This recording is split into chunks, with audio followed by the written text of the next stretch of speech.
¿Qué tal amigos de Sin embargo? Les saluda Pedro Mellado. Ustedes saben que el periodismo está determinado por imperativos vocacionales y éticos muy estrictos, que lo comprometen con la verdad y con la gente. Y esos propósitos se cumplen cabalmente en nuestro diario digital, sin embargo, y por eso me siento muy contento de ser colaborador en esta sección de opinión.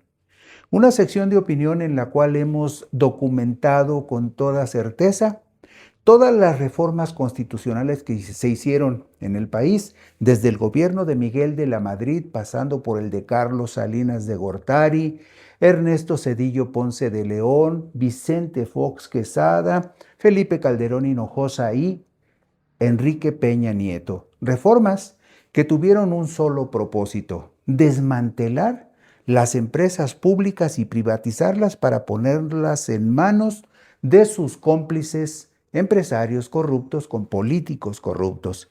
Y también sabemos que la mayoría de esas reformas constitucionales no fueron de ninguna manera orientadas para beneficiar al pueblo. Y por supuesto, también hemos documentado cómo esas reformas constitucionales se han revertido para tratar de corregir los abusos y las corruptelas que se cometieron al amparo de la ley. Por eso estamos en este diario digital, sin embargo, porque la libertad es amplia y la posibilidad de servir honestamente a nuestras audiencias está garantizada. Por eso, por eso publicamos algunas columnas como la columna Historia de lo Inmediato de Álvaro Delgado Gómez, quien esta semana habla sobre un asunto importante, el asunto del Mencho y sobre los ganadores y los derrotados. Por supuesto, asume Álvaro Delgado que en lo externo, la muerte del Mencho le da a la presidenta más autoridad política y mayor margen de maniobra. Y por supuesto, en lo interno, desarmó a la oposición, que hablaba de un narcogobierno que acaba de descabezar a la principal calamidad del narcotráfico, no solo en México, en muchas regiones del mundo. Veamos lo que dice Álvaro Delgado al respecto. La captura y muerte de El Mencho Nemesio Ceguera Cervantes, el líder del cártel Jalisco Nueva Generación, es una victoria inobjetable de la presidenta Claudia Sheinbaum y de su gobierno, pese a la reacción criminal de generar pánico y asesinar a 25 federales. Pero este operativo quirúrgico sin daños colaterales deja también derrotados los que imploran la intervención militar de Estados Unidos en México, los adictos a la mano dura y los que fabrican la narrativa de altas complicidades, que son exactamente los mismos que crearon y difundieron tantas mentiras en paralelo a la acción institucional.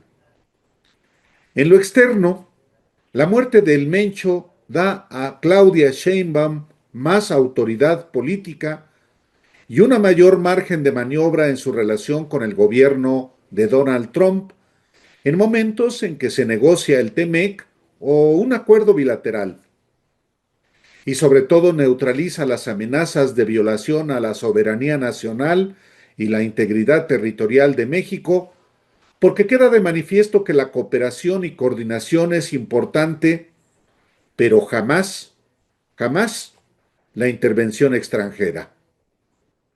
En lo interno, representa un golpe de autoridad que cambia la lógica política en perjuicio de la oposición de por sí fragmentada, sin credibilidad ni liderazgos, entregada solo a la mentira. La derecha, que tendrá 3 nuevos partidos en las elecciones de 2027, se repartirá el mismo mercado electoral, entre 25 y 30%, con una misma propuesta que difícilmente pondrá en peligro la mayoría del bloque oficialista en la Cámara de Diputados.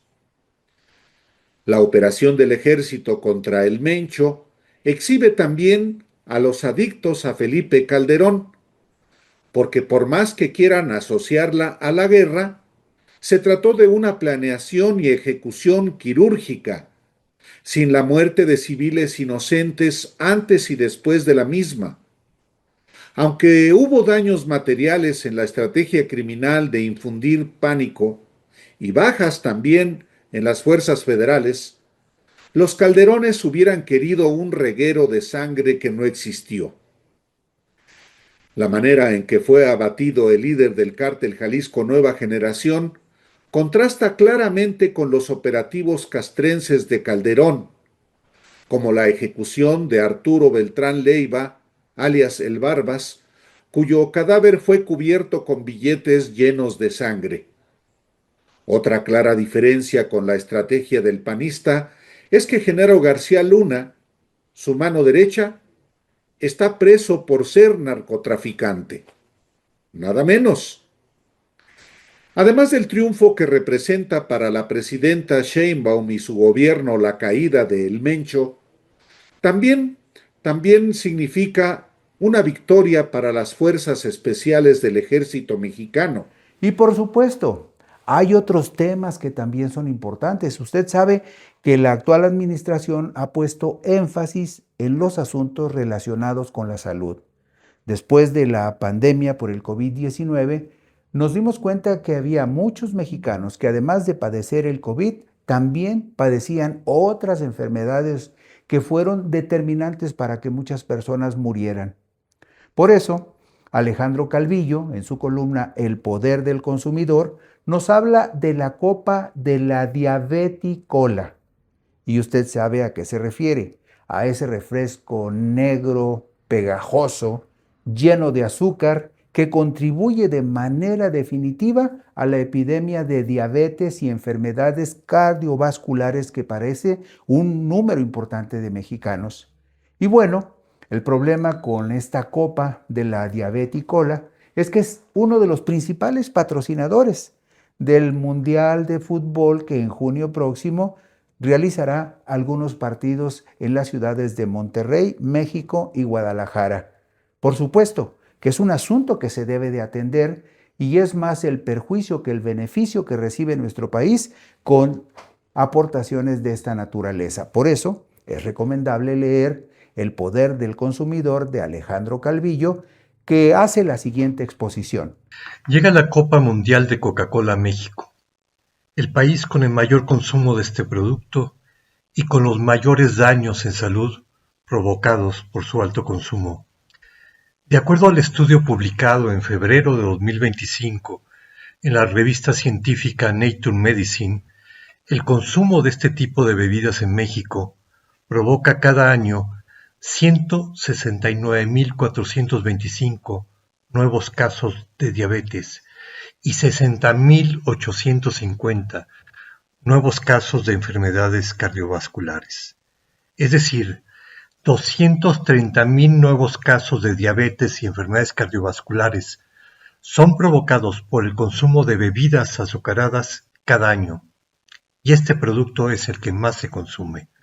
Sin duda, se trata del producto que más daño hace a la salud de los mexicanos, y es el principal patrocinador del evento deportivo más visto a escala nacional e internacional.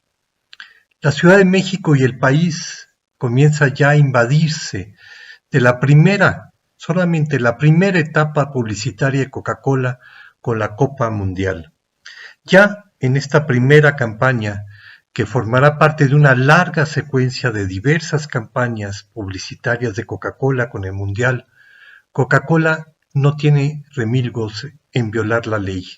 Violaciones que comentaremos próximamente una vez que hayamos presentado las denuncias ante las autoridades competentes. En el país más coca-colonizado del planeta, la estatuilla de la Copa Mundial comenzará a recorrerlo con la marca de Coca-Cola al frente, detrás, arriba y abajo, para generar y reforzar la idea de que el fútbol es Coca-Cola. Si los análisis realizados por psicólogos y comunicadores demostraron el grado de penetración en la psique de niñas, niños y adolescentes de asociar este producto con la Navidad y sus significados a través de esas caravanas navideñas de Coca-Cola, hay que preguntarnos cuál es el impacto para esta población y para la población en general de asociar este producto con la Copa Mundial de Fútbol. Si el niño ve a Santa Claus bebiendo Coca-Cola por un lado y por el otro el balón de fútbol y la copa apareciendo permanentemente asociado al logo de Coca-Cola, entonces Santa Claus es igual a Coca-Cola y el fútbol es igual a Coca-Cola. En este mundo distópico, la construcción de estos ambientes tóxicos se apoya en la corrupción, en el poder de las grandes corporaciones. En el caso de la FIFA, la corrupción es parte de esa institución.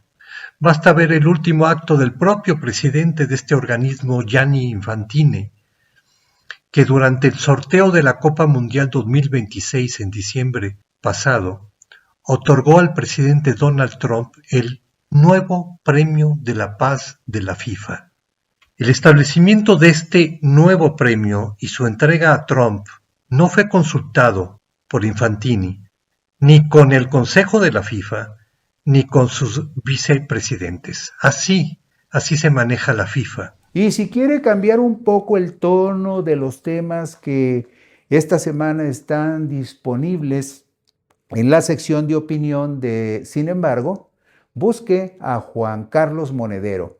Él escribe la columna semanal que se denomina Un Quijote en Tenochtitlan. ¿Y de qué habla ahora?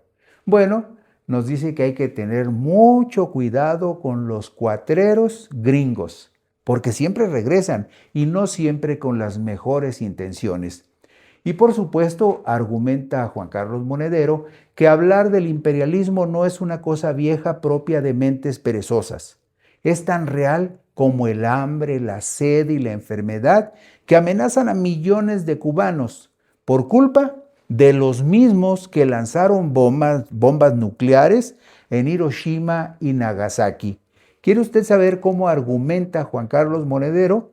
Veamos qué dice Un Quijote en Tenochtitlan. Hablar de imperialismo, dice la posmodernidad, es un recurso perezoso de gente que se niega a asumir que estamos ya en el siglo XXI. La verdad es que en Europa no se puede hablar de democracia si no hablas de antifascismo. ¿Puede quizá hablarse de democracia en América Latina sin ser antiimperialista? Cuando uno mira la situación política en el mundo se da cuenta de que estamos en callejones sin salida.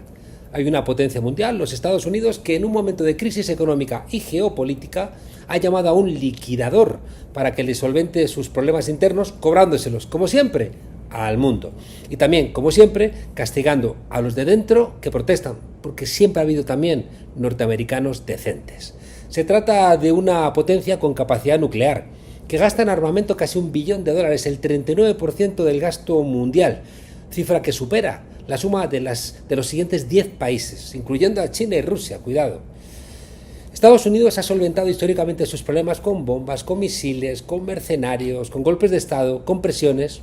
Se ha aliado históricamente con dictaduras y, por supuesto, usa el mercado y la democracia parlamentaria siempre y cuando no dificulte su verdadera vocación, que es el dinero. La izquierda hablaba de Estados Unidos como de una potencia imperialista. Claro, pero es que ese nombre sonaba antiguo y decían cosas de la vieja izquierda. Ha sido McCarthy, un financiero neoliberal, que ahora es primer ministro de Canadá, quien ha dicho en el encuentro de Davos que las grandes potencias han comenzado a utilizar la integración económica como arma, haciendo referencia obvia a Donald Trump. Y continuó Carney, los aranceles como palanca, las infraestructuras financieras como coacción, las cadenas de suministro como vulnerabilidades que explotar. No se puede vivir en la mentira del beneficio mutuo a través de la integración cuando la integración se convierte en la fuente de tu subordinación. Resulta que Carney, un asociado al imperialismo que ha dejado, gracias por ejemplo a sus mineras, un panorama desolador en tantos lugares del planeta, predijo que las naciones aliadas se diversificarían para protegerse contra la incertidumbre y reconstruirían la soberanía. Y resulta que Canadá acaba de hacer un tratado comercial con China y la Unión Europea, pese a que no se le haya dado publicidad, acaba de firmar un billonario tratado de libre comercio con la India. Ahora mismo está Pedro Sánchez allá por esos lares. Trump está perjudicando la economía de muchos poderosos norteamericanos también y beneficiando a un pequeño grupo. Y eso genera siempre luchas entre las fracciones capitalistas internas, que suele ser otro dato añadido de la decadencia de un imperio, marca su final. Añadido a eso, la Junta de Paz, inventada por Trump para sustituir a la ONU y repartirse las ruinas de Gaza, se ha convertido en un espectáculo que, como dice Pedro Brieger, ni siquiera Stalin se habría atrevido a representar con los países satélites de la URSS. Trump, en ese acto, se ha elogiado a sí mismo, como siempre, y ha humillado a los asistentes, haciéndoles que se pusieran de pie como niños en el colegio mientras los nombraba. Además, los ha elogiado como si fueran idiotas, o incluso diciendo que le deben su victoria electoral en sus países a él, al presidente del pelo naranja. Los países que se ponen de rodillas con Trump reciben humillaciones, y los que plantan cara son, es verdad, respetados o también aranceleados o bombardeados. Y finalmente, si usted quiere enterarse cómo transcurren las historias de unos días, pues tiene que ir al texto de Alejandro Páez Varela o ver su video en donde habla de que algo no hicimos bien. ¿A qué se refiere Alejandro Páez Varela? Bueno, a un asunto muy importante. Alejandro habla de la forma como se articuló toda una campaña de difamación en su contra con la inversión de millones de pesos en Facebook, TikTok e Instagram. Pero debe tener presente Alejandro algo que es esencial, que cuando faltan argumentos, empiezan las descalificaciones y los insultos, y que hay agravios que en el periodismo honran a la persona que los recibe. Pero escuchemos y veamos qué es lo que dice Alejandro Páez sobre esta campaña en Historia de unos días. Hace 20 años, en febrero del 2006, la revista Forbes publicó que Fidel Castro poseía una fortuna de 900 millones de dólares. El mundo mediático levantó la nota en todos los continentes y la hizo resonar con campanas. Le llamaban corrupto, malnacido, miserable y cosas peores. El líder cubano brincó. Era la segunda vez que la publicación lo metía en una lista de millonarios. Les dijo que si le encontraban una sola cuenta bancaria, presentaba su renuncia. Forbes respondió que su cálculo estaba basado en el control de Castro sobre industrias estatales, es decir, de ahí, de la pura imaginación. Forbes se sacó el dato. No es un tema aislado que al mismo tiempo, en esas mismas semanas, en México se llevara a cabo el más grande linchamiento del que tengamos registro en contra de un solo político, el que sufrió Andrés Manuel López Obrador. Cuba Debate contó que Castro meditó bastante sobre la conveniencia o no de salir al paso a las mentiras difundidas anteriormente por ese mismo libelo en 2004 y entonces decidió posponer la respuesta, pues tenía sus asuntos más importantes y no podría distraerse. Fidel Castro recordó que su padre poseía tierras y que al triunfo de la revolución en 1959 fueron entregadas a los campesinos. Dijo: pero toda mi fortuna, señor Bush, cabe en el bolso de su camisa. Luego después dijo: asco me daba, me repugnaba defenderme de la basura y porquería que dicen. Desafío a Forbes y a la CIA, los emplazo, si demuestran que tengo esa fortuna, renuncio a mi cargo. Nunca le probaron nada, pero la prensa global se dio vuelo difundiendo lo que nunca nadie pudo probar. Forbes le dijo en mayo de aquel año a la BBC que para determinar la presunta fortuna de Castro se calculó el valor de varias empresas estatales cubanas y se adjudicó un porcentaje al líder cubano. La cadena de noticias financiada por Gran Bretaña agregó: un portavoz de la muy leída revista financiera concedió que no tenía ninguna evidencia de que Castro haya escondido dinero en cuentas bancarias en el extranjero, pero afirmó que controla una fortuna.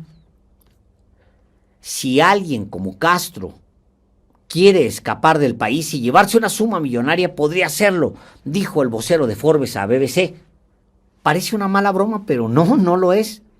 Forbes bien pudo decir que si Fidel se transformara en vaca y tuviera alas del tamaño de 2 camionetas, podría volar con sus cajas de oro a alguna parte. La dificultad del líder cubano sería convertirse en vaca, porque las cajas de oro ya se las había robado. Es decir, fantasías extendidas al infinito para dañar a Fidel. y para dañar, que era el objetivo, a la revolución. La diáspora cubana usó la imagen de los Castro multimillonarios, citada por Forbes, como si lo hubiera probado.